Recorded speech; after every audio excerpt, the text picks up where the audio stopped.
अस्सलामुअलैकुम जी। हमारा टॉपिक है regression and correlation, lecture number 6 correlation. Correlation क्या है? इंटरडिपेंडेंस बिटवीन टू और more than two variable is called a correlation. हम दो से ज़्यादा वेरिएबल के दरमियान इस बात को चेक करना चाहेंगे कि उनके दरमियान कोई डिपेंडेंस यानी एनएसआर मौजूद है या मौजूद नहीं है, इस कॉल्ड एन कोरिलेशन। क्या दो वेरिएबल एक दूसरे पे इन्हिसार करते हैं या एक दूसरे पे इन्हिसार नहीं करते, इसका नाम क्या है जी? कोरिलेशन। इंटरडिपेंडेंस बिटवीन टू और more than two variable is called a correlation. दो वेरिएबल के बीच रिलेशन है या नहीं है, इसका नाम क्या है जी? कोरिलेशन जी।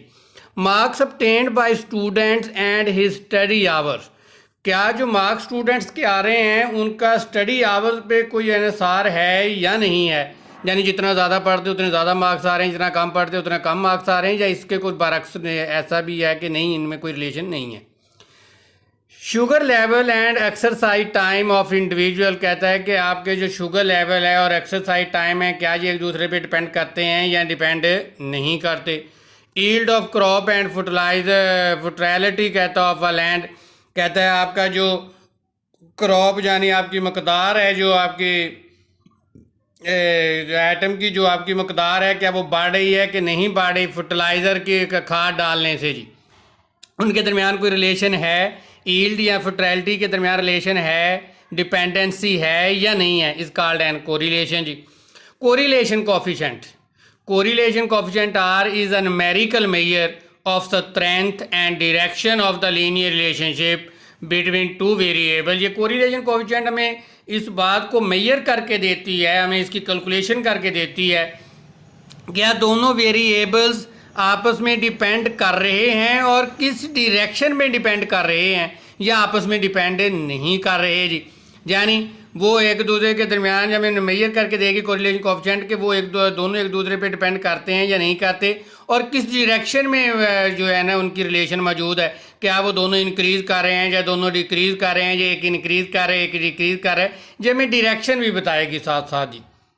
Correlation coefficient is a numerical measure of strength. ये हमें स्ट्रेंथ पता करके देता है कि उनके दरमियान कितनी स्ट्रॉन्ग रिलेशन मौजूद है वेरिएबल्स के दरमियान। और दूसरी बात, उनमें डायरेक्शन के भी हमें बताता है क्या वो इंक्रीज़ कर रहे हैं, पॉजिटिव इन दोनों इंक्रीज़ कर रहे हैं, ये दोनों वेरिएबल डिक्रीज़ कर रहे हैं, ये एक इंक्रीज़ एक डिक्रीज़ कर रहा है जी। नंबर 1 पे इसका फार्मूला क्या है? Pearson product moment correlation coefficient R is equal to summation x minus x bar y minus y bar over under root summation x minus x bar का square summation y minus y bar का square जी। ये Pearson product moment correlation coefficient का formula है। R is equal to summation x minus x bar y minus y bar over under root summation x minus x bar का square y minus y bar का square जी। Properties of correlation coefficient. Correlation coefficient की properties क्या हैं जी? Correlation coefficient r lies between -1 to +1। याद रखें correlation coefficient का आंसर हमेशा -1 to +1 के दरमियान आएगा।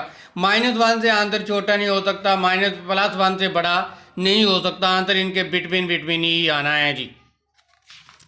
इसके बाद आ जाएगी नंबर 2 पे property the correlation coefficient is symmetric with respect to variable x and Y.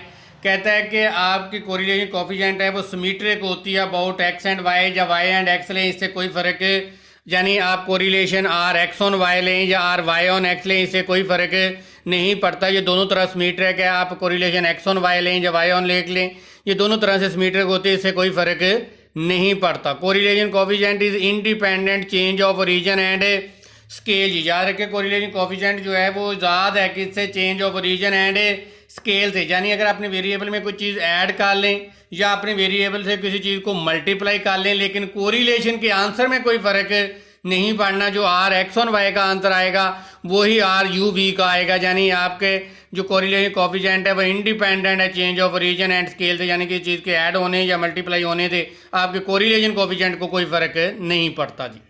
Number 4 पे प्रॉपर्टी है correlation coefficient r is a geometric mean both r regression coefficient.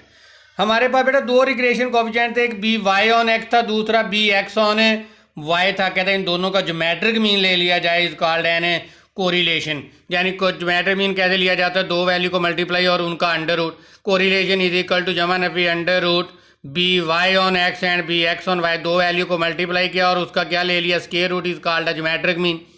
R is equal to positive, आप correlation positive का लेंगे, अगर both b y on x and b x on y are positive, अगर ये दोनों positive के हुए जी, और B y on x and b x on y correlation negative का कब लेंगे, जब b both b y on x and b x on y are negative, अगर ये दोनों नेगेटिव के होंगे। याद रखें बेटा यहाँ पे सबसे ज़रूरी बात, b y on x b x on y दोनों या पॉजिटिव होंगे या दोनों नेगेटिव होंगे। ऐसा मुमकिन नहीं है एक पॉजिटिव का हो और एक नेगेटिव का हो। अगर ये दोनों पॉजिटिव के हो तो कोरिलेशन पॉजिटिव की लेनी है, अगर ये दोनों नेगेटिव के हुए तो कोरिलेशन है नेगेटिव की लेंगे जी। लास्ट प्रॉपर्टी है correlation coefficient r is a pure number जी। ये हमेशा प्योर नंबर होता है, इसमें इसका कोई यूनिट नहीं होता। याद रखिए कोरिलेशन कोएफिशिएंट का जो आंसर आएगा इसका कोई यूनिट नहीं होता, ये विदाउट यूनिट होता है, ये प्योर नंबर में होता है जी। नंबर 2 पे आगे आ गया पॉजिटिव कोरिलेशन। पॉजिटिव कोरिलेशन क्या होती है, if both the variables tend to increase और डिक्रीज टुगेदर, कि दोनों वेरिएबल यानी इंक्रीज कर लें या दोनों वेरिएबल डिक्रीज करते हुए आएँ जी, यानी सेम डायरेक्शन में चलते हुए नजर आए, the correlation is said to be direct या पॉजिटिव कोरिलेशन कहलाएंगे। अगर आपके वेरिएबल दोनों बेटा सेम डायरेक्शन में मूव कर रहे हैं, या दोनों इंक्रीज कर रहे हैं या दोनों डिक्रीज कर रहे हैं, तो इसका मतलब है कोरिलेशन इज डायरेक्ट कोरिलेशन या पॉजिटिव कोरिलेशन कहलाएगी। आर ग्रेटर दैन जीरो, इसमें कोरिलेशन अगर पॉजिटिव हुई तो आर क्या होगा, ग्रेटर दैन जीरो होगा।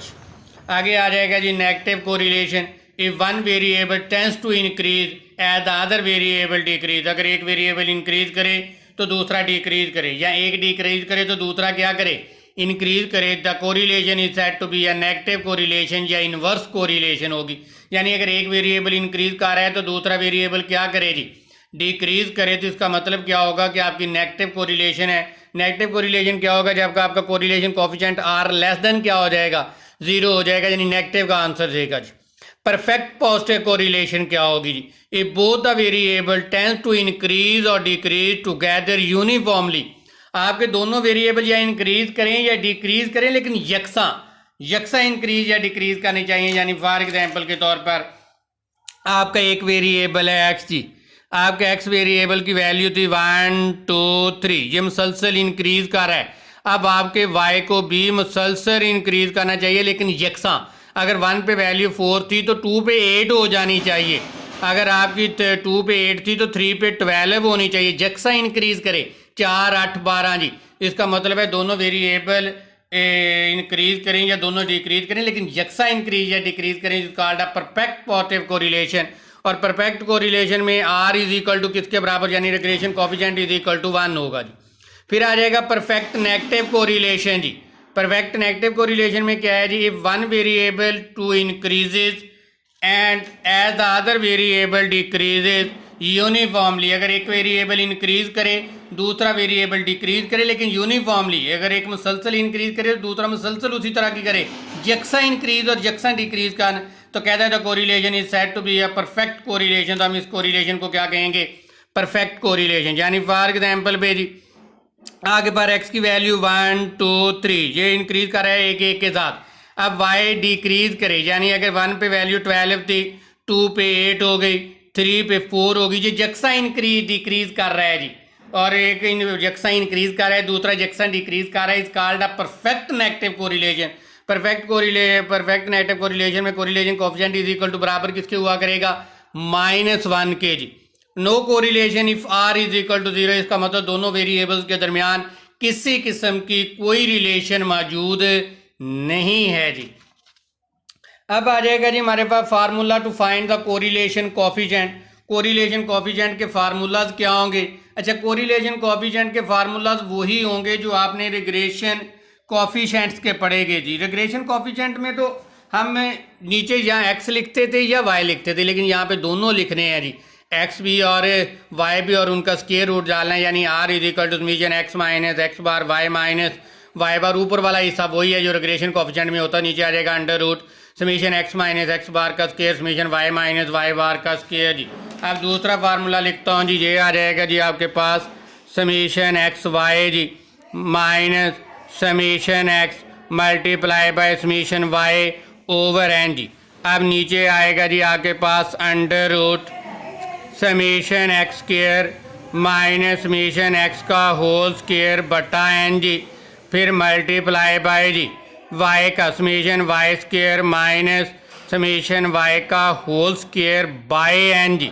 यानी एक्स भी लिखना है, नीचे वाई भी लिखना है जी। फिर नंबर 3 पे हमारे पास फार्मूला आ जाएगा जी रिग्रेशन कोफिशिएंट का आर इज इक्वल टू आ जाएगा हमारे पास समीशन एक्स वाई जी minus n x bar y bar over under root जी।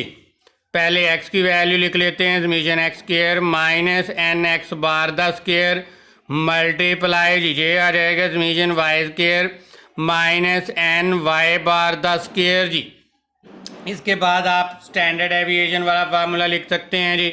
नंबर 4 पे जी आपके पास जी ये आ जाएगा आपके पास समीशन, ये आ गया r is equal to standard deviation यानी covariance of x y over under root, नीचे आना था variance of x and variance of y, लेकिन स्क्वायर से अंडर रूट कैंसिल होते हुए ऊपर आ जाएगा standard deviation of x y, over आ जाएगा standard deviation of x and standard deviation of y जी। नंबर 5 पे आप शॉर्टकट मेथड लिख सकते हैं जी। शॉर्टकट मेथड में क्या हो जाएगा हमारे पास r is equal to summation d x summation d y minus summation d x into summation d y over n जी, और नीचे क्या आ जाएगा आपके पास under root summation d square x minus summation d x का होल स्क्वायर बाय एन जी। फिर आ जाएगा हमारे पास समीशन डी वाई का square minus summation d y का होल स्क्वायर बाय एन जी। इसके बाद आ जाएगा जी आप अगर इसमें कोडिंग मेथड में फार्मूला लिखना चाहें तो ये आ जाएगा जी आपके पास r is equal to summation u v minus summation u summation v over n जी। नीचे आ जाएगा हमारे पास अंडर रूट समीशन यू का स्क्वायर माइनस समीशन यू का होल स्क्वायर बाय एन जी। वी के हिसाब से जी आ जाएगा हमारे पास summation v square minus summation v का whole square by n ji.